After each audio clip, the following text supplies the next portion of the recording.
All right, Algebra 1, Chapter 2, Section 5, Compound Inequalities. In English, what's a compound word? Give me an example of a compound word. Earthquake. Earthquake. Okay. So again, for those of you watching at home or maybe watching around the world, I'm recording inside my classroom today, so you might hear these random voices, but it's just children that are forced to do this, so it's not a big deal.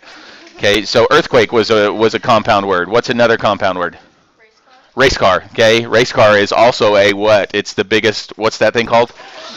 Palindrome, because it's the same forwards and backwards. So, and some of you are looking up in the air, you're looking for the word race car and seeing if it is. It really is, I promise you. So race car is the same forwards and backwards. All right, so compound inequalities, instead of seeing something like this that we're used to seeing, we're going to make a combination, and we may see something like this.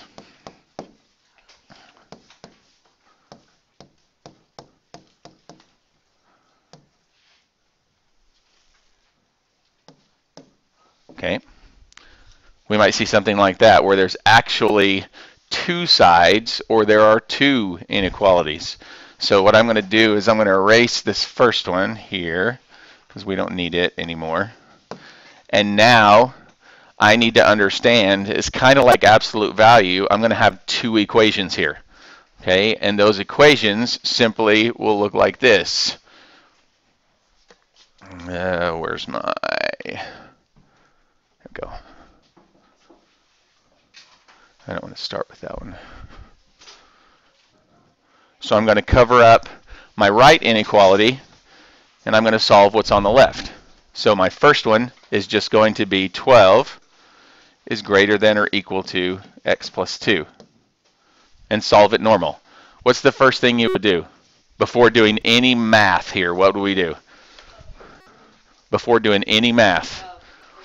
Rearrange it. So let's get the x plus 2 on the left side.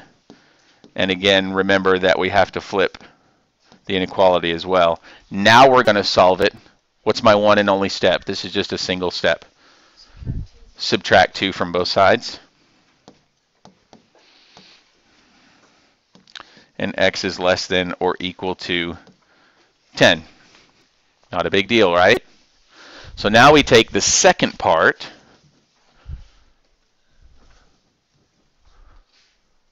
and we solve it. And so we have x plus 2 is less than 4. Again, just a single step equation. What do I do to both sides?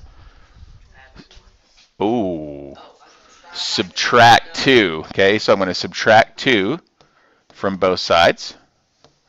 And so I get x is less than 2.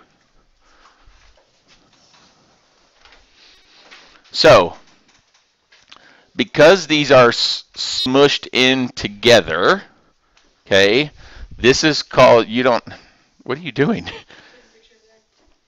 You can rewind it, it's a video. It's no big deal, yeah. Okay, so because these are all smushed in together,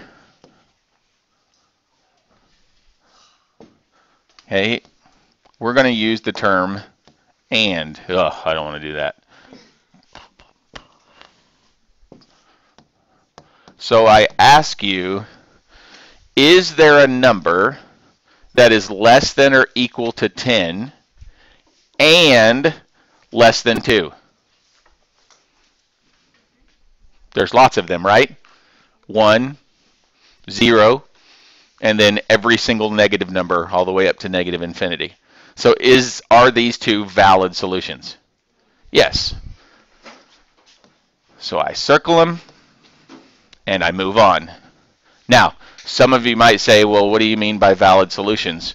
Well, what if I did a problem and I ended up with answers that said x has to be greater than 4 and x has to be less than 1? Can you tell me a number that's greater than 4 and less than 1? No. So that would be a no solution problem. Be very careful. Don't just get the solutions and say, well, Mr. Renault said find two solutions. There's two solutions. I'll circle them. I'll move on. Okay? Okay, so Now we're going to look at an OR problem, and the OR problems will be separated into two actual equations. So I solved them from left to right just like normal. Okay, so looking at the first equation, first step is add 5 to both sides. So I end up with 3y is less than negative 8 plus 5 is negative 3. Okay? Now that's a negative 3. Does that mean I have to change my sign, my inequality sign? No, because I have to wait to see what I'm dividing by or multiplying by. In this case, what am I going to divide both sides by? A positive 3. So does that mean I change my inequality sign? We do not. So this ends up y is less than negative 1. Again, don't put a circle around it. Leave it alone here for just a second. Okay, second equation. What do I do to both sides? Add 1.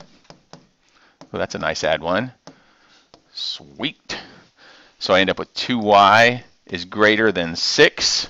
Final step, divide both sides by 2. And so y is greater than 3. Okay? Now, the key word here is OR. Is there a number that's less than negative 1 or greater than 3? Absolutely. Is there a number, if this was an AND problem, is there a number that's less than negative 1 and greater than 3? No. So if this was an AND problem, it would be no solution. Because it's an OR problem, they both work. Okay? Now, they may also want you to graph. So we're going to graph this one on a number line real quick, and you'll see what it looks like. Okay, might have to make the graph a little more intense this time because we've got 2 numbers instead of just 1 in the previous section. Again, put 0 in the middle. I'm going to go ahead and put 3 out here. Okay, if I put negative 1 on there, again, make it somewhat to scale. So we'll put our negative 1 right there. Obviously, it's a shorter distance than 3. And what's going to go above the negative 1? Open circle, okay, open circle, and an arrow to the left. Okay, how about above the 3? Open circle and an arrow to the right. Okay, so again, when you're graphing, you will just have 2. Okay, now if you're graphing one of the AND ones that's a no solution, there's no graph to it. You can't do anything with it. Okay, so you wouldn't graph something like that. So that is Chapter 2, Section 5, Compound Inequalities.